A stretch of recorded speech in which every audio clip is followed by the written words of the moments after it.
High বন্ধুরা, কেমন আছো? তো আজকে দেখাবো আমি মাংস রান্না করছি। এটা কি বলো তো বন্ধুরা, গরুর মাংস।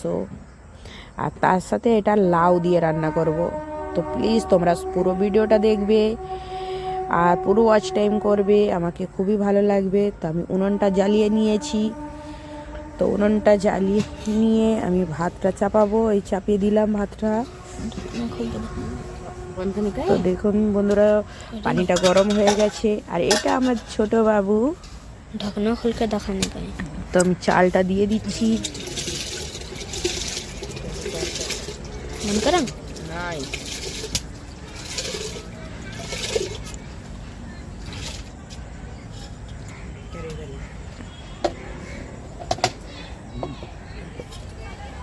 তো আমার মনে হচ্ছে হাঁড়িতে যেন পানি একটু কম আছে, হয়ে গেছে।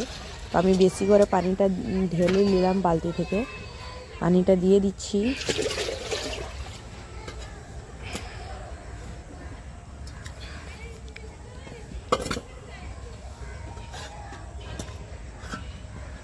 মন করে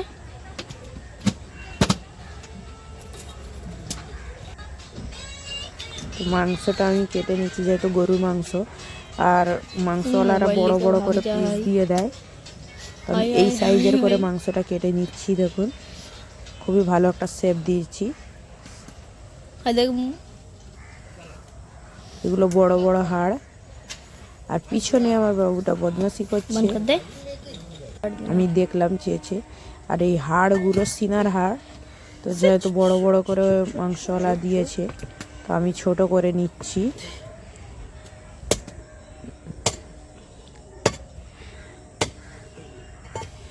এই যে এই সাইজের করে হাড়গুলোও কেটে নিলাম। তো সবগুলো মাংস আমার কাটা হয়ে গেছে, রেডি হয়ে গেছে। এইভাবে আমি কেটে নিয়ে রেডি করে নিলাম।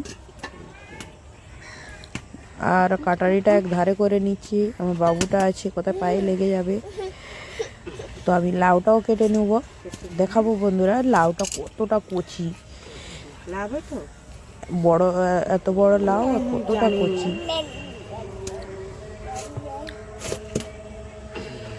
ও, লাউটা দেখো কত কচি।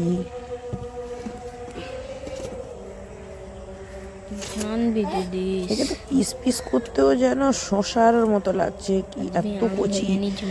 আর ছিলছি আর খোসাগুলো ছাড়াচ্ছি, যেন আরো কচি লাগছে। খোসাগুলো ছাড়াতে খুবই সুন্দর লাগছে, একদম নরম লাউ।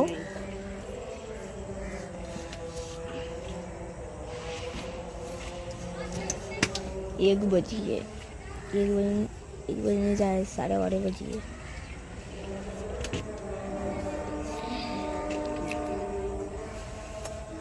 এইভাবে কেটে নিলাম আর ছোট ছোট করে পিস করে নিলাম।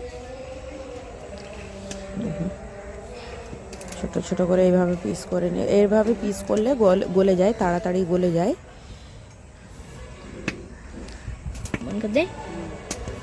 সবগুলো আমি এইভাবে পিস করে কেটে নিয়েছি। এবার মাংসটাকে চড়িয়েছি, দেখানো আমি মানে তেল পেঁয়াজটা ভেজে মাংসটা চড়িয়েছি। তো এটা মাংসর পানিটা যেটা বেরোয় ওটা শুকনো হয়ে গেছে, ভাজা ভাজা হয়ে গেছে। আর এই লাউগুলো সম্পূর্ণ কেটে রেখেছি, দেখো এক ঠেকা হয়ে গেছে। তো মাংসটা ভাজা ভাজা হয়ে গেছে। এইবার এটা কিছুটা মশলা দিয়ে অ্যাড করব। এই আদা রসুন বাটা দিলাম, আদা রসুন বাটা দেব।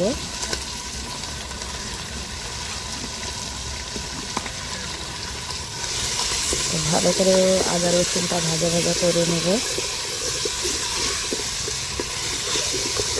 আদা রসুনটা দিয়ে ভালো করে ভেজে নিলাম।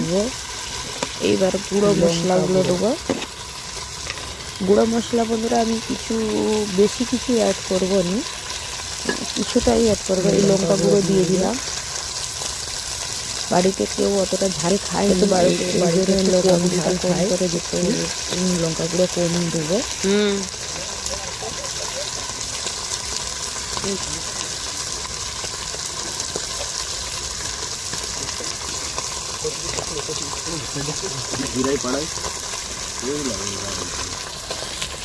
এবার দিয়ে দেবো হলুদ গুঁড়ি,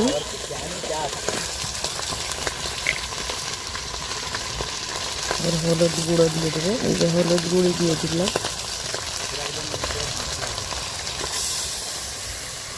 নিচে আদা রসুনটা খুব জল না যায়, জল দিয়ে আদা রসুনটা ছিল বাটাটা একটু বসে গেছিলো, সেই জন্য একটু জলটা দিয়ে দিলাম। পানিটা দেওয়ার পরে দেখুন বন্ধুরা মশলাটা কীরকম কালার ছেড়েছে, এর চেয়েও ভালো করে খুব সুন্দর কালার আসবে। এই ঢাকাটা চেপে দিলাম, ঢাকাটা খুলে দেখি কীরকম কালার এসছে। কত সুন্দর একটা কালার এসছে, আরও ভালো কালার আসবে। কালার আসতে এখন কম কষানো হয়েছে কালার। এতে আরেকটা মশলা এখনো বাকি আছে, টেস্ট বেরিয়ে দিবে। গোটা ধনে গুঁড়ো দেবো, ধনে গুঁড়ো, গোটা ধনে যেটা আমি ভেজে অলরেডি রেখেছিলাম গুঁড়ো করে। সেটা দিলে কালারও হেভি আসে, টেস্টও বেড়ে যায়, খেতেও খুব কালারটাও হেভি আসে। তোমরাও এইভাবে মাংসটা ভেজে গিয়ে গোটা নাড়াচাড়া গুঁড়ো করে রান্না পানি দিয়ে দিলাম, কতটা টেস্ট লাগে। বন্ধুরা দেখুন কালার, দেখুন বন্ধুরা কালারটা দেখছো, তো সুন্দর কালারটা এসছে। এতে দিয়ে দেবো লাউ। এবার আমি এতে দিয়ে দেবো লাউ, এবার দিয়ে দেবো লাউ। মাংসটা কষানো হয়ে গেছে, দিয়ে দিলাম। এবার লাউ দিয়ে দেবো।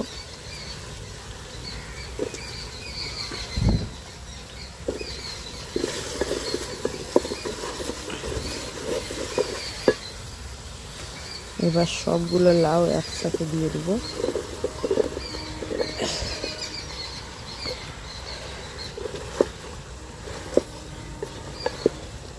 এতগুলো লাউ বন্ধুরা দেখতে পারবেন গোলে এতগুলো লাউ হয়েছে, কিন্তু গোলে এতটুকু হয়ে যাবে।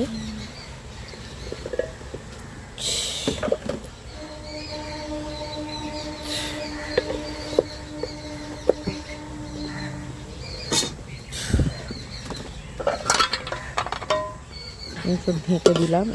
লাউয়ের পানি অনেক, এই যে ঢাকাটা দিয়ে দিলাম, পানি অনেক বেরোবে। কতটুকু হয়ে গেল বন্ধুরা, আমি দেখালাম না পুরো প্রসেসটা। তো অতটুকু হয়ে গেল, অতগুলো লাউ হয়ে গেছে। কত সুন্দর দেখতে হয়েছে।